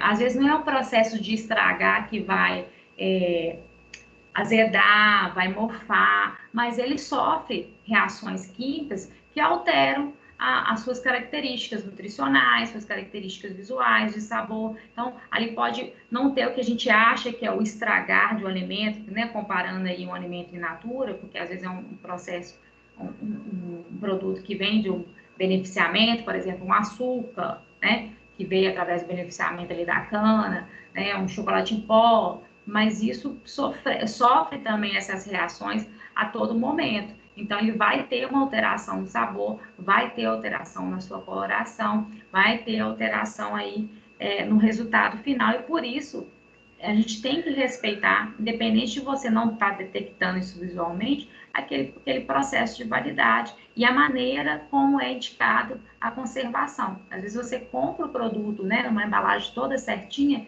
aí chega na sua casa, abre, não consome ele todo e depois vai acondicionar numa embalagem que não tem nada a ver com aquela embalagem original, no sentido assim, se aquela embalagem vem preservando da luz do sol, se ela vem bem vedadinha, assim, que você tem que ter dificuldade de abrir, aí você coloca o negócio, né, aberto, não acondiciona direito e quer que ele mantenha dentro da validade que está prevista lá as mesmas características. Não vai, né? Porque você não está oferecendo o mesmo ambiente qual ele foi ali envasado, tá? Lógico que isso tudo é previsto também, né? Quando se coloca uma validade, isso tudo é previsto lá dentro da indústria. Existem estudos, né, que vão aí submeter esse alimento a diversas condições e ver a durabilidade dele, justamente pensando como que vai ser na hora da pessoa levar isso para casa, se ela vai respeitar a questão de temperatura ou não no transporte e tudo mais. Mas sempre quando a gente tenha atenção nessa questão, né? Se aquele produto ele é rico em gordura, ele é rico um alimento, por exemplo, um fruto que tem muita água, deixa eu pensar, ele tem, assim, muitos componentes nutritivos, e quanto mais isso a gente tem, aqueles alimentos são melhores para a nossa saúde, são melhores também para a ação do micro-organismo, né? Porque eles gostam ali da mesma, precisam aí também dos mesmos suprimentos que a gente precisa para a nossa nutrição, né? Então, quanto mais nutritivo o alimento, mais submetido aí à ação de micro-organismos ele é. Então, mais atenção e cuidado a gente tem que ter na hora de armazenar, né? Prestando atenção aí em cada possível agente. Lógico que a gente não para pensar em tudo isso na hora de armazenar, mas então que a gente pense, né? Ali em como que ele chegou, né? Qual foi a maneira que ele foi entregue, qual foi a maneira que eu comprei ele, qual era o tipo de embalagem, porque quem desenvolveu isso já pensou na melhor embalagem para a conservação dele e para prolongar a sua vida útil, tá? Então, por isso, geralmente, vem ali como armazenar todas as orientações, né? Nesse caso, certinha na rotulagem, para que a gente consiga manter nas condições desejáveis lá no consumo, dentro da nossa empresa, dentro da nossa casa, né? Consiga manter esse alimento o máximo, a durabilidade dele, sem sofrer essas alterações. Então, há enzimas importantes na indústria de alimentos. Então, agora, aquelas enzimas que a gente adiciona dentro de um processo da indústria alimentar, né, e que vão trazer aí benefícios para esse processo ou para esse produto, tá? A produção de bebidas, por exemplo, né, as leveduras alcoólicas são micro-organismos que não são capazes de fermentar o amido, pois não produzem amilase. Antes da fermentação, é dispensável uma etapa de sacarificação do amido, a hidrólise do amido, a glicose e maltose. Esses sim são açúcares fermentáveis por leveduras alcoólicas. Então, é através do processo de industrialização, né, vai fazer esse processo de sacarificação, né, que é essa hidrólise do amido, né, onde a amilase é adicionada, ela vai degradar esse amido, transformando em dextrina, maltose e glicose, né? E aí esses subprodutos, vamos dizer assim, são aplicados dentro da indústria, na fabricação de bebidas, na panificação. A gente utiliza, né, para desencadear os processos fermentadores. Atualmente, muitas cervejarias utilizam como fonte de amido outros cereais diferentes da cevada, milho, arroz, sorgo, o que exige a aplicação de diferentes amilases para aumentar a eficiência da sacarificação. Então, alfa-amilase, beta-amilase, de origem microbiana, assim como as enzimas desramificadoras. Então, cada tipo de amilase, né, vai agir ali sobre os diferentes tipos de cereal. Isso está querendo dizer, como eles estão diversificando, né, o cereal ali, que é a fonte de amido, onde essa amilase vai estar fazendo o seu processo, né, químico, exige também essa necessidade de adequar aí o tipo de amilase que vai ser adicionada dentro desse processo industrial para que essa saccharificação seja eficiente, tá? E aí a gente consiga, através dessa reação química, obter os açúcares e fermentadores, né? Onde depois as leveduras vão agir, fazer aquele processo igual foi mostrado no vídeo lá, né? Da química das coisas, onde elas vão, né? Ali alimentar daqueles açúcares e produzir aí liberar o gás carbodióxido na massa do pão, né? E a questão aí do álcool na produção das bebidas. Para a fabricação do pão, é necessária a fermentação da massa por leveduras, o fermento biológico. A quantidade de açúcares fermentáveis naturais na massa é muito pequena e, se adicionar açúcares, pode apresentar alguns problemas no processo. Produção de gás carbodióxido muito rápida e a massa não vai conseguir absorver todo o gás, produzindo parte, né, desse gás pode escapar. Então, tá falando o seguinte, né, só o açúcar fermentável presente ali na farinha não é o suficiente, e se eu coloco açúcar, adiciono na formulação mais açúcar, eu posso não conseguir controlar essa produção de gás na massa e aí gerar alguns defeitos que a gente fala, né, na fabricação, que é o escape desse gás. Então, uma solução que a indústria encontrou foi a adição da amilase na massa. Então, nas proporções corretas, né, porque pão é uma formulação, as enzimas liberam glicose, maltose e dextrinas de forma lenta e gradual durante os períodos de mistura e de descanso da massa. E essas leveduras fermentam na taxa ideal, fazendo a massa crescer mais e melhorando a qualidade do pão, né? Eu ia falar. A questão, né, da glicose, da maltose e da dextrina também, não só a questão de adicionar a amilase, dentro do processo industrial, às vezes adiciona a maltose, a dextrina e a glicose separado, tá? Em outros tipos de indústria de alimentação também. Professora? É um benefício que se professora? vai ter. Alguém está falando? Espera aí, só um minutinho que está passando o caminhão que eu não estou escutando. Só um minutinho a gente fala. Patrícia está falando. Tá, Patrícia, só um minutinho. Deixa eu ver se vai parar. É o caminhão. Toda aula nossa tem essa interrupção aqui, porque o caminhão de lixo passa nesse horário, gente. Só um minutinho que aí eles passam gritando. Foi embora. Espera aí, Patrícia, pode falar. Tá. A fermentação que faz o pão é a fermentação alcoólica, né? Ela produz o álcool etílico e o gás carbônico. O que acontece com o álcool na hora da produção do pão? O quê? Peraí, acontece repete, tá? A fermentação que faz o pão é a fermentação alcoólica, né? Produz o álcool etílico e o gás carbônico.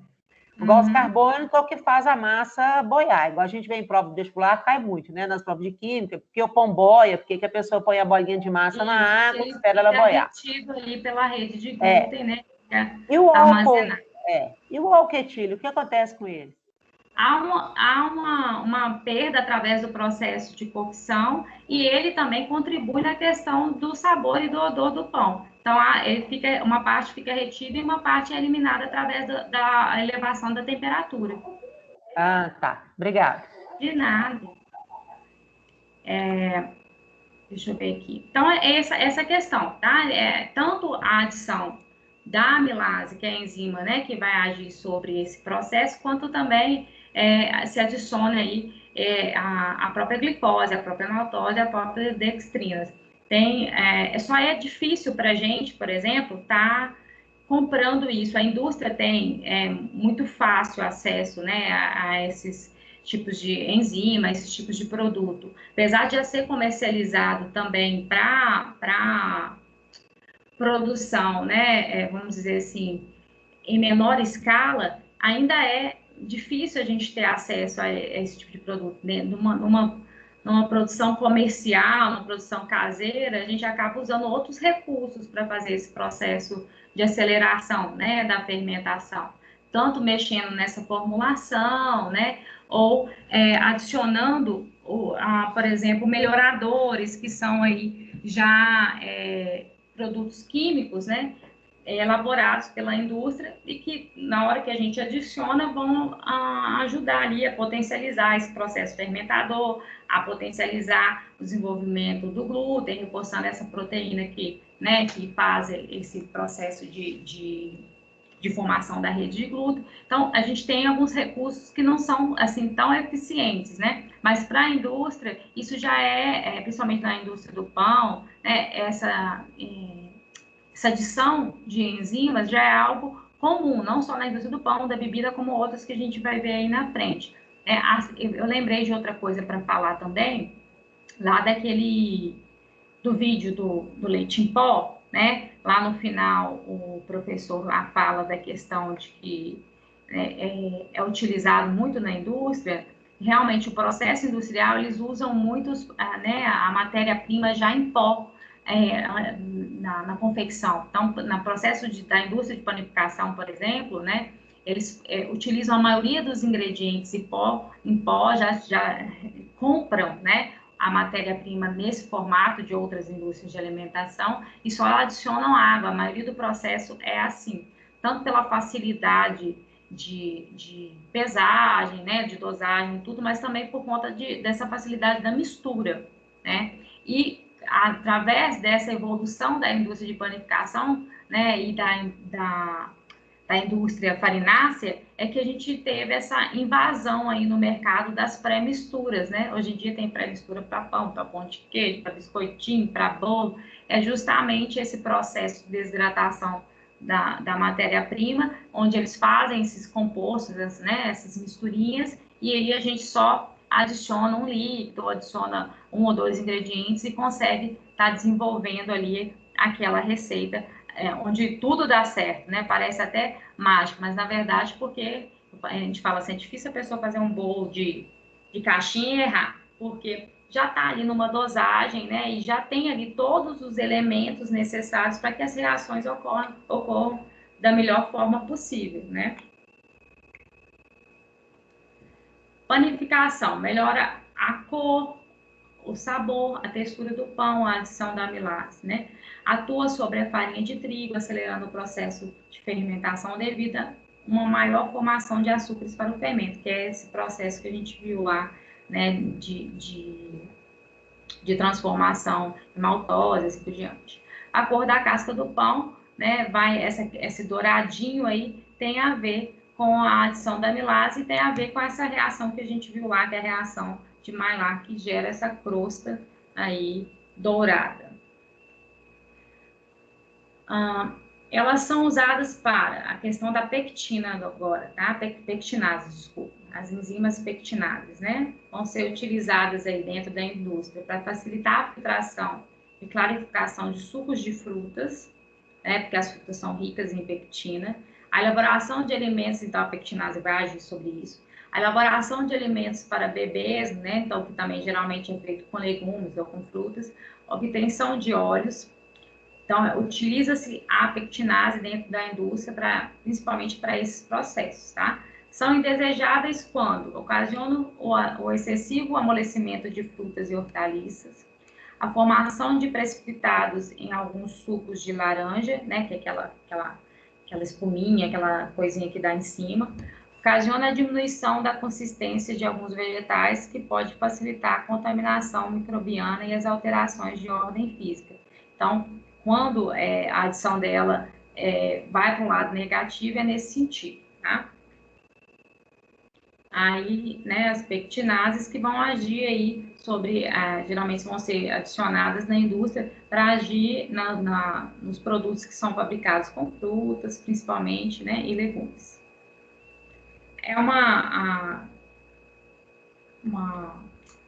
Lembrei aqui agora, né, é uma questão que muita gente, falei da pectinase, lembrei da pectina, né, sempre quando a gente está tendo aula de confeitaria e no semestre passado, na prática que a gente fez da tecnologia de alimentos, das questões que foi preparada foi uma geleia, né, a geleia, tanto com a questão da adição do açúcar lá, que vai ser um conservante, né, através da adição desse soluto em grande quantidade, quanto também da pectina presente da fruta, né, então tem gente que acha que toda vez que faz geleia tem que se adicionar uma pectina, né? Toda vez tem que, e isso já é presente nas frutas. Por isso que na hora que entra num processo industrial, onde quer interferir nessa questão de textura e tudo, se adiciona a pectinase, que vai agir, né, sobre a pectina, vai fazer a degradação da pectina presente nas frutas. Tem a lactase também, que é utilizada aí pela indústria, né, de laticínios, produzida por diversos vegetais, pêssegos, damasco, café, amêndoa e micro-organismos, aí esses nomes difíceis que eu não vou nem falar. Animais, então, a lactase é retirada, por exemplo, do intestino dos mamíferos, né? Eles fazem esse processo cadê a fotinha dela? Né? Que não, é na outra que tem uma fotinha do vidro, né? Quando compra. Eles fazem esse processo de retirar, principalmente, tá? O que é utilizado na indústria de laticínio, principalmente retirado do intestino. Substrato, lactose. Então, né, a lactase vai agir sobre a lactose, carboidrato presente no leite. Desculpa aí, tá? Tem um erro aqui de digitação. Carboidrato, tá? Presente no leite. Então, ela vai agir aí sobre esse carboidrato. Produtos para consumidores intolerantes à lactose. Então, a ingestão ou aplicação doméstica da enzima. Então, os intolerantes à lactose, por exemplo, fazem a utilização da enzima lactase nesse combate, né, nesse controle ao consumir alimentos aí, que possuem a lactose, e também a indústria na fabricação de produtos para esse público específico. Então, a gente falou lá no início, né, que dos avanços que a tecnologia de alimento consegue é justamente oferecer, né, ofertar aí no mercado produtos para grupos específicos, necessidades específicas daquele grupo de indivíduos. Então, há cápsulas que contêm lactose para serem ingeridas por indivíduos intolerantes à lactase, tá? Lactase, né, para serem ingeridas por indivíduos intolerantes à lactose. Adicionar ao produto lácteo um preparado enzimático antes do consumo deste, com o objetivo de hidrolisar essa lactose. Leite com baixo teor de lactose, tipo HT, para o tratamento do leite. Então, eles vão utilizar a enzima para fazer esse processo. Pré-tratamento do leite para obtenção de diversos produtos, como, por exemplo, iogurte, queijo, doce de leite, leite condensado. Então, é muito utilizado a lactase dentro da indústria de laticínios. A gente vai aprofundar isso, que nós vamos entrar no capítulo só de tecnologia de leites, tá? E derivados. A aplicação industrial de invertase, né? A importância, produção do açúcar invertido. Já ouviram falar em açúcar invertido?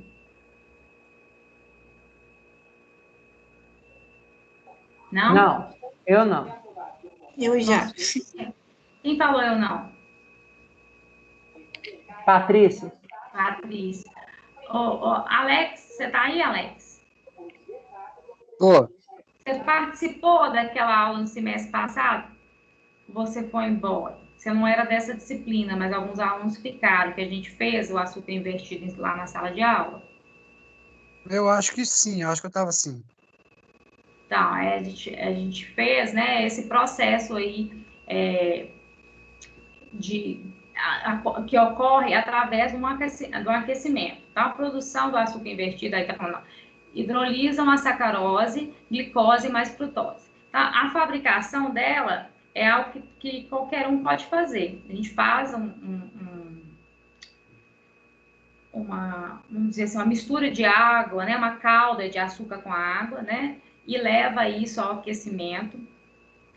Aí, através da adição de um ácido, por exemplo, um ácido cítrico, a gente faz o processo de elevar a temperatura X e ocorre esse processo de hidrólise através da invertase. Com isso, eu consigo, né, fica um xarope assim, que ele não cristaliza, a gente guarda ele líquido, e eu posso fazer, tudo que eu utilizo açúcar, eu posso usar o açúcar invertido, e ele vai ter uma durabilidade maior com relação principalmente a esse processo de cristalização. Um dos maiores benefícios, evitar esse processo que é natural, né, toda vez que a gente utiliza o açúcar, de formação de cristais ali. Então, a indústria utiliza muito o açúcar invertido porque ele é comercializado nesse formato já, então elas compram, né, da longe açúcar invertido e fazem aí biscoitos, caramelos, chocolates que depois de pronto vão ter uma durabilidade maior, tá? A gente vai fazer isso na prática e no dia vocês vão ver. É um processo simples, mas exige controle da temperatura, desculpa. Não vou lembrar de cabeça aqui agora, mas a gente controla a temperatura direitinho, faz bem simples o processo e aí consegue acondicionar e tá utilizando aí em diversos preparos, ó, fabricação de sorvete, sobremesas geladas. Então, a maior finalidade é impedir esse processo de cristalização, tá? Recheios e coberturas de bolos e bombom, questão também da maneira como dissolve, por já estar ali líquido, né? Também vai ter uma solubilidade melhor. A protease, né, também chamada de enzimas proteolíticas, são responsáveis pela hidrólise de proteínas a peptídeos e aminoácidos. Proteases são de origem vegetal, animal e micro-orgânica. Por exemplo, a papaina, a bromélia, né? A papaina é muito utilizado aí na carne, né? É um dos amaciantes que a gente fala, que a gente adiciona, né? E aí ela vai quebrar ali as fibras da carne, vai alterar aí essa consistência, né? Da carne por conta dessa reação da protease, tá? Então, a protease age ali no colágeno e elastina, e aí tem essa alteração na textura, né? Não só a papaina, né? A protease é retirada aí de outras origens, como foi falado, e é utilizado principalmente nessa questão da reação com as carnes para estar amaciando aí e fazendo com que depois fique numa textura mais desejada, tá? O processo de panificação também é utilizado, atua na maturação do glúten, resultando em maior expansão e elasticidade da massa, menor período de amassamento, facilita o amaciamento, né? Porque ela vai agir aí nas proteínas ali, formadoras de glúten. Tratamento de sucos de frutas e de cerveja possibilita a degradação da proteína, eliminando a turbidez de bebidas, provoca a estabilidade de sua espuma. Então, né, olha para você ver, vão se estudando e descobrindo aí maneiras de, adicionando essa enzima, ter benefícios durante essa produção do pão, do suco, da cerveja, né, do processo aí de cocção da carne e assim por diante. Aí são alguns exemplos, tá? Aplicação da protease aí na questão da coagulação do leite também, no preparo de queijos e tudo, né? Esse processo que vai formar, o que a gente chama de coalho, né? Então, é a protease que vai agir sobre a proteína do leite, fazendo essa questão do coalho, da formação, da coagulação ali e formando queijo. Então, esse já é uma enzima que é mais comum, né, do consumidor menor comprar, igual tá aí na mão do produtor de queijo da foto, né? A gente compra como coagulante, tem gente que nem vai saber que é a enzima que chama protease, porque não é o que vem escrito assim de cara na embalagem, mas é ela que está ali dentro que vai fazer esse processo de coagular, tá? Com relação a essa questão dos processos de escurecimento, os processos de alterações enzimáticos e não enzimáticos, alguma dúvida? Alguma pergunta? Não, alguma colocação? Não, sem dúvida não. Eu estava falando e não escutei. Não, tem dúvida não. Tem dúvida não? Então, a gente vai encerrar por aqui. Peço desculpa qualquer coisa, né? Falei com vocês que eu não estava sentindo muito bem, cabeça doendo, mas eu acho que deu para fluir aí, né? E aí, na próxima aula, a gente já vai entrar na primeira tecnologia, que é a tecnologia do leite, se não me engano. Vai ser o primeiro que a gente vai aprofundar aí, tá bom? Lembrando que tem o trabalho. Quem ainda não me enviar, porque hoje é de 18, amanhã é o dia que é lançado as notas dos primeiros trabalhos. Então, quem não enviou, confere lá no portal, faz o trabalho e manda para o meu e-mail para que amanhã possa estar pontuando, tá bom? Quem enviar depois da data, eu não vou poder dar a pontuação total, tá? Porque eu preciso fazer o lançamento até amanhã e depois tem que fazer retificação. Então, me mandem, por favor, até amanhã, quem ainda não fez. Qualquer dúvida, podem me chamar lá no grupo do WhatsApp, tá bom?